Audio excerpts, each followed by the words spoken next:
This is an earthquake recording station. It's part of a seismic warning system established in 1946 by the United States Coast and Geodetic Survey.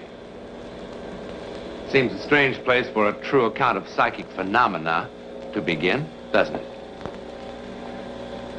But it's not so strange, really. Our research has taught us that unexplainable events can occur anywhere, at any time, but that they tend particularly to occur when the human mind and heart come in conflict with cataclysmic events or emotions. Still, nothing very cataclysmic seems to be happening here.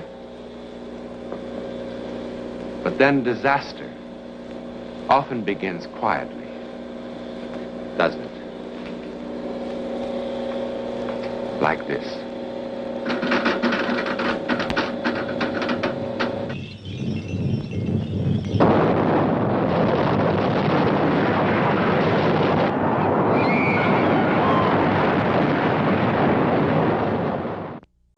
The time, 5:15 a.m., Saturday, May 21st, 1960. Place, Chile. 15 miles beneath ground level, the earth gives a twitch and 1,500 persons die. 9 volcanoes come to life in the winter cold. At Rupanco, a landslide buries 113. At Keilen, 630 are drowned. In the following week, 12 earthquakes are recorded. The largest, the 6th, is measured on the Richter scale at 8.5, slightly greater than the San Francisco quake of 1906. Then tragedy compounds tragedy. Off the southern coast, an underwater slippage occurs. The result? Tidal waves. The Japanese call them tsunami, seismic sea waves, moving at 425 miles an hour with a crest of no more than 3 feet. They're quite harmless until they reach solid land. First land ahead, Hawaii. What's the distance between crests now? Woodruff? Yeah. What's the crest separation? Between 80 and 100 miles, but they're getting closer. Speed? 420 to 500. 6,800 miles. Say 420 an hour. 16 hours to Hilo. I radioed a 12-hour alert. Do you want to repeat? Order evacuation. Well, you're always screaming for a bigger surf, Beach Boy. No more, buddy. No more. For a day and half a night, the Pacific rolls toward Hilo like a tablecloth being shaken for crumbs. Then it strikes its beach.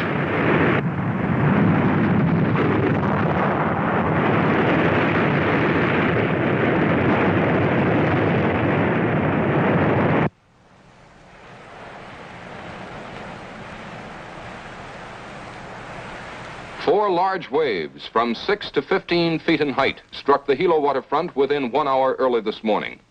Despite warnings, 8 persons are reported missing, 56. Damage is estimated at $50 million. I gotta get that thing fixed. I think I'll take it down Saturday. You do that. Yeah, well, this time I mean it. Good? One of these days, I'll walk in here with a brand new one. And you'll just keel over.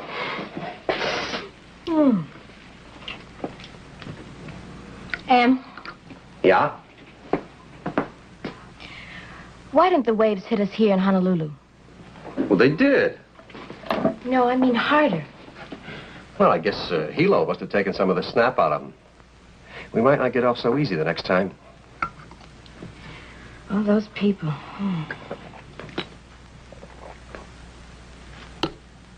What a sky. Hey, you know, this might not be a bad day to take off.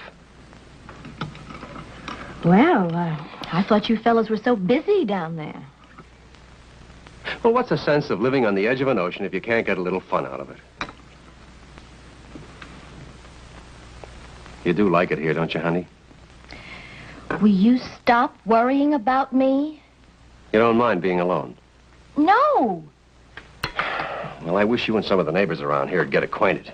Oh, just give us time. Well, aren't you supposed to be out baking cookies for each other and fooling around with cucumber sandwiches, all that sort of thing?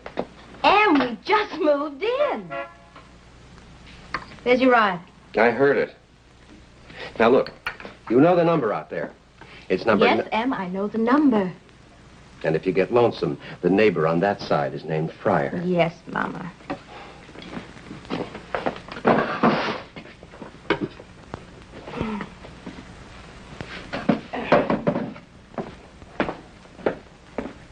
You be good now. Oh, I'm safe enough here. We picked a good place to live, Em. We're a couple of lucky bums. Goodbye, bum.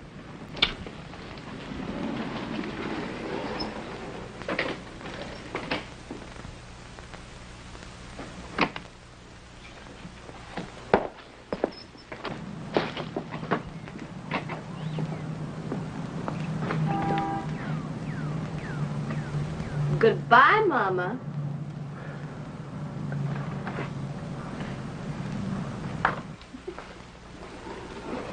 Wednesday, May 25th, 1960. Mrs. Emmett North, polio victim, is alone on what is to become the longest day of her life. The time, 7:56 a.m. Here's another one. Oh, boy. Mark it 7:56. What's the wave measure? Big and growing.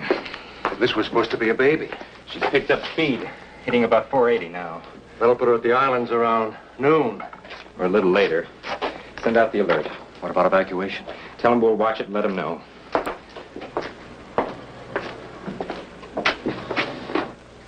How long can it last, Lenny? Lord knows. By 9 o'clock, civil defense authorities have received and evaluated the seismic warning information and have again gone on the air. All persons in low-lying coastal areas throughout the islands are alerted for possible evacuation. Inevitably, there are some who fail to hear the warning. This, however, is to be expected. The alert will be repeated at half-hour intervals. If evacuation becomes necessary, the sirens will sound. But there are some who will not even hear the sirens. In Kailua, on the east coast of Oahu, a retired naval commander named Thomas A. Powers prepares to make the leisurely 10-mile trip into Honolulu to visit an old friend. Commander Powers is the guest of Captain H.L. Morgan. He's unfamiliar with Honolulu, and he is deaf. Are you sure you've got the address? What? I say, have you got the address? I don't want you to get lost. Certainly I've got the address. And you don't have to scream at me. I can hear better than you think I can. You couldn't hear Big Bertha if it went off in your ear. What? I said... Never mind. Well, if you're going to say something, say it. I'm late now. Go on, go on. I'll be back for dinner. Take your time. What? I said fine, Tom. Fine. All right, fine. Yeah. Dearest Rebecca, I expect by now you've heard about our tidal wave. Hilo was terribly hit, but the danger, thank heaven, is past. Emmett is now working as a project engineer for the Navy. He's clear across the island, and I'm as lonesome as if as if he were on the moon.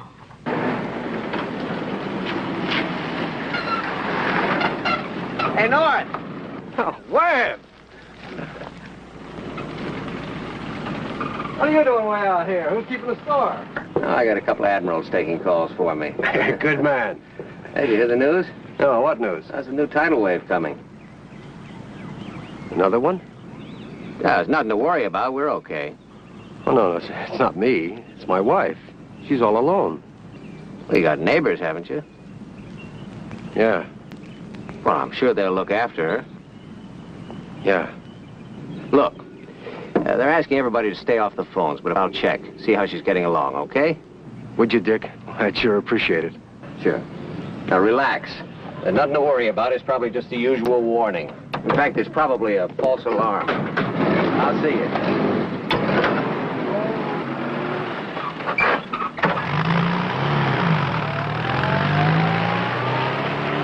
Relax.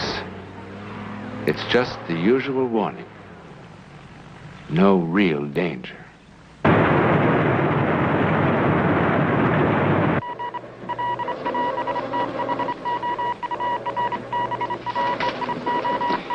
Evacuate. Civil defense. Evacuate.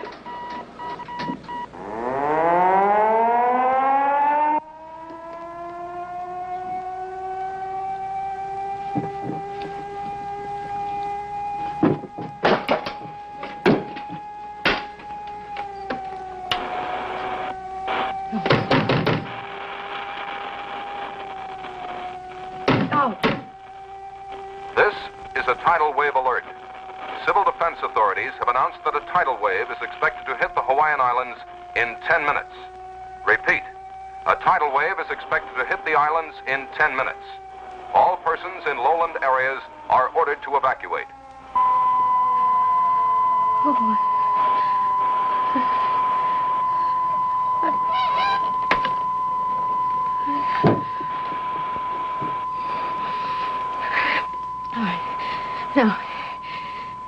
Now be calm.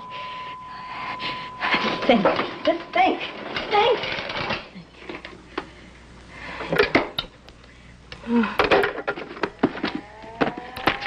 Police.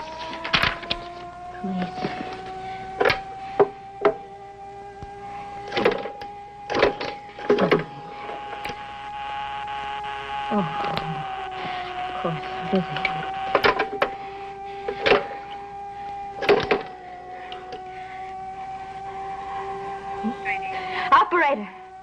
Operator, I just now heard of the new alert. Well, I'm alone here, and I'm in a wheelchair, and I have no way of getting out of the house. Well, yes, I can walk a little, but you see, if I fall down, I can't get up again. Well, I can't go up and down steps. I understand that. Who can I call? Just a minute. All right, go ahead. Civil Defense Authority.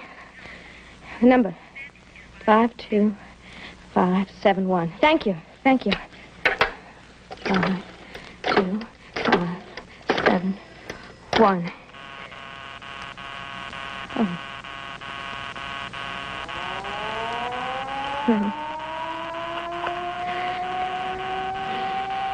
Shut up. Just shut up! There is in Honolulu one person whom the sound of the siren does not bother. The retired commander, Thomas Powers, can't hear it. And in addition to everything else, he is now hopelessly lost. Of course.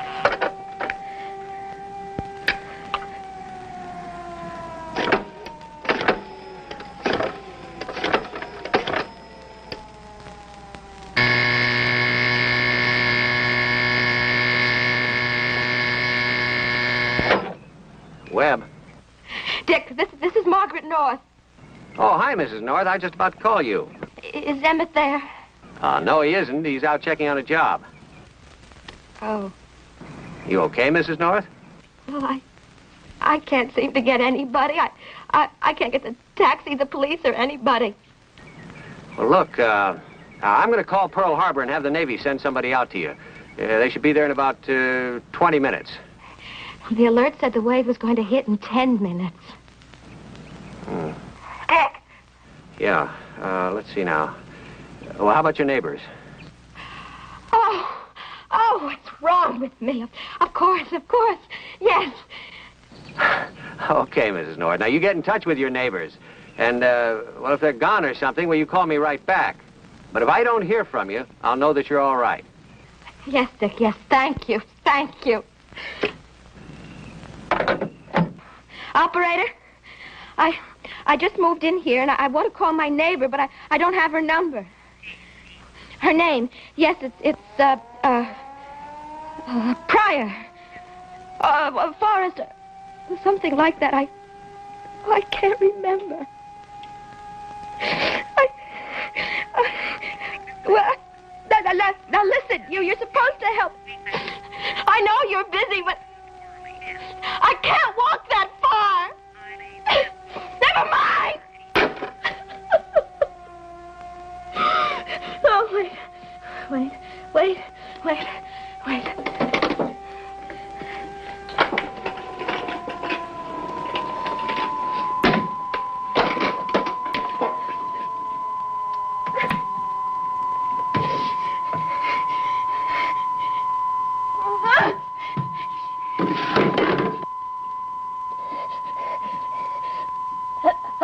Hello?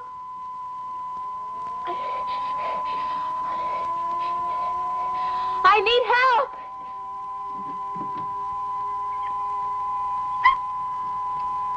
Help!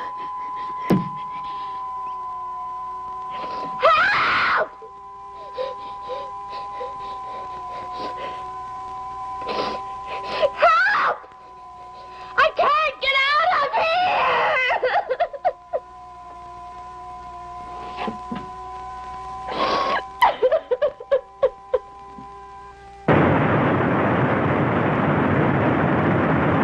A tidal wave is expected to hit the Hawaiian Islands in 5 minutes. Repeat, this is a tidal wave alert. You have 5 minutes in which to evacuate all low-lying coastal areas. This is a tidal wave alert.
There's no answer.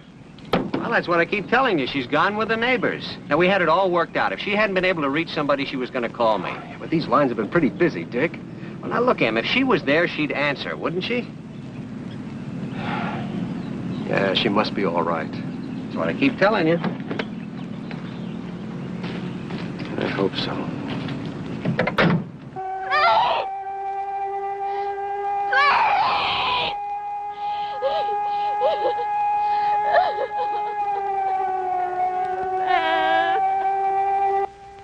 1224. The white, sloping beaches. The waterfront towns. The bustling streets are quiet, cleared, waiting.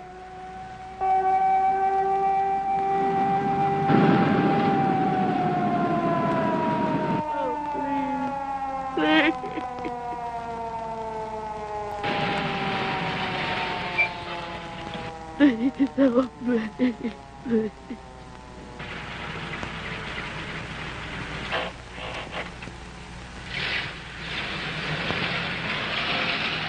Oh, please. Somebody help me, please.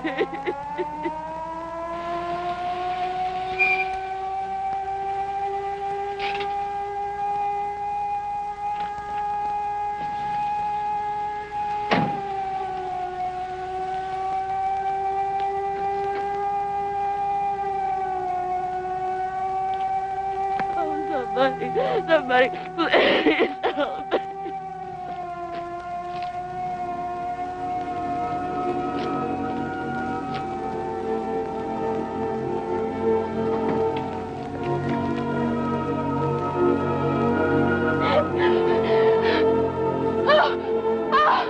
Oh, thank God.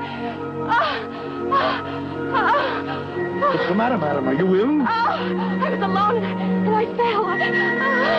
What? I said thank you for stopping. I was so frightened by the tidal wave. Tidal wave? What tidal wave? Didn't you hear the radio and the sirens? No. Then how did you hear me?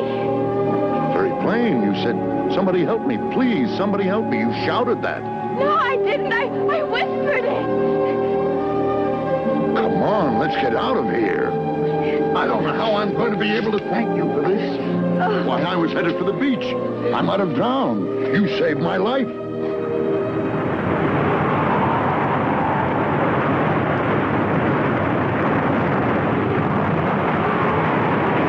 They saved each other's lives, didn't they? In a most miraculous fashion, indeed. Now, ladies and gentlemen, I'm sure that you'll be very happy to meet Mrs. Margaret North of 169 East Hind Drive, Honolulu, Hawaii, to whom the story you have just seen actually happened. Mrs. North, what happened to you really was a miracle, wasn't it? Yes, indeed it was a psychic miracle. A psychic miracle. Have you had any other psychic experiences? I think I may say that I have had other experiences, but nothing that was quite as dynamic as this, which saved 2 lives. Isn't that marvelous? Mrs. North, you're a believer, aren't you? Yes, I am a believer. I believe that we are surrounded, perhaps unconsciously, by influences that oftentimes determine our destiny. I must say that I do too. I do too. Well, that's the story. Now, reports and occasions of thought transference have been reported through the ages, since the beginning of recorded time, as a matter of fact. And new cases are being authenticated every day. But how it happens and what makes it work, we don't know. Yet. But Mrs. North knows it does happen. In a moment, something about next week.